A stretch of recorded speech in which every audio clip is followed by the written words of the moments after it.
Tito A, ginulit ang lahat sa revelasyon. Ito ang tunay nangyayari sa Don Bell ngayon, saad ni Tito A. We were never dilulos. Hindi tayo nagdidilulo. Hindi kayo nagdidilulo, mga Don Bell fans.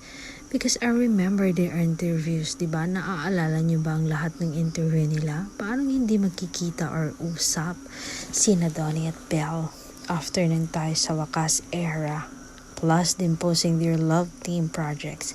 May relasyon yan sila. Make it make sense, right? Getting a Dunbell ayuda now is 1,000 times sweeter than ever before. Diba halata nyo naman? Mas sweet sila ngayon.